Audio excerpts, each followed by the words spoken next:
Let me just sum up this video in a few words. Cryptocurrency is the future. What is cryptocurrency, you ask? Well, you're about to find out. I'd make some coffee right now. Coffee!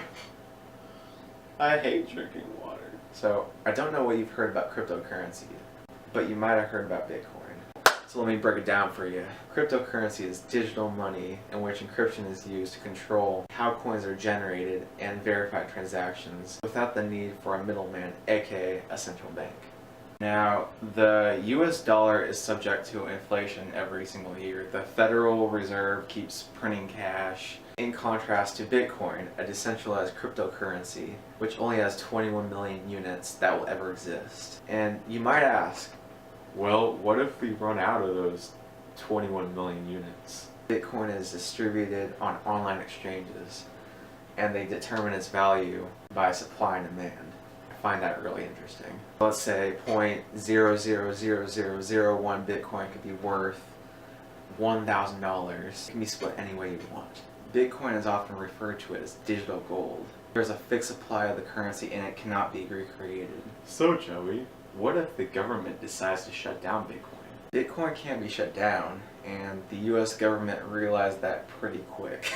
Bitcoin miners all over the world who use their computers to dig up what's left of the 21 million coins are on the same blockchain. It's a peer-to-peer currency and no one centralized organization controls it. No one even knows who the founder of Bitcoin is. That being said, to shut down Bitcoin, you would have to pull the plug on the internet, essentially. I mean, countries around the world could do their best to put regulations on Bitcoin trading and what have you.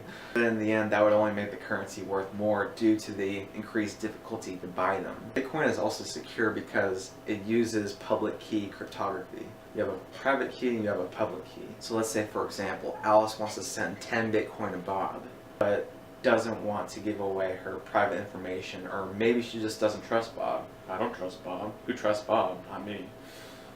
So she gives Bob her public key and digitally signs for that transaction with her private key.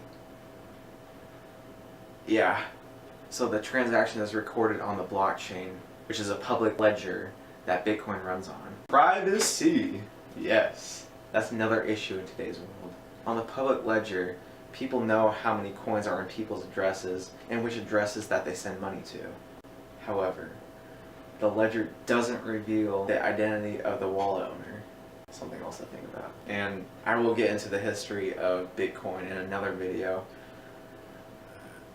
There are so many things, it will take a while to explain, maybe a few videos at least. Multiple efforts to create technology like this have been made since the early 90s. So the concept of a decentralized cryptocurrency isn't as new as one might think.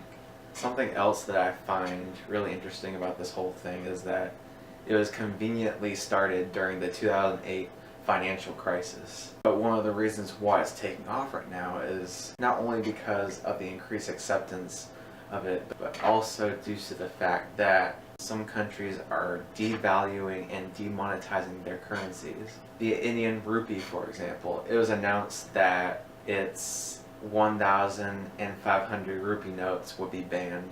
And since India runs mostly on cash, the people of India have been looking at investing in gold, silver, Bitcoin, especially Bitcoin. The devaluation of the Chinese yuan is another example. The economic crisis in Venezuela, I mean, they have other problems too, but it lost 10% of its value against the US dollar. Anyway, I've been doing a lot of research on cryptocurrency and blockchains, and a lot of things have happened that the mainstream media doesn't know about yet. Breakthroughs, big startups, Bitcoin worth $200 at the time. It was $200. And then recently it's just breaking 1,000. The volume of transactions on its public ledger is growing exponentially. It'll be interesting to see where all of this goes. $1,000 per Bitcoin seemed like a dream to speculators when I first heard about it. Now it's already there. The total market cap for all cryptocurrencies right now is 16.5 billion. And we're not even using them for a lot yet. Cryptocurrency is in its baby phase right now. But maybe in 2020, or in the next 5 years, will actually find a use for it. And the whole thing will just take off. Ethereum is another project that I would definitely recommend that you check out. But that's another video for another time. There are just so many thoughts in my head where all this could go, how many projects are coming out. Again, a lot of these projects the mainstream media does not know about, or maybe they're aware of it but they don't fully understand it. This is the future. But yeah, what are your thoughts on this? Have you ever looked into cryptocurrencies or blockchain? Anyway, like, rate, subscribe. Feel free to leave a comment down below if you have any questions, and thank you for watching.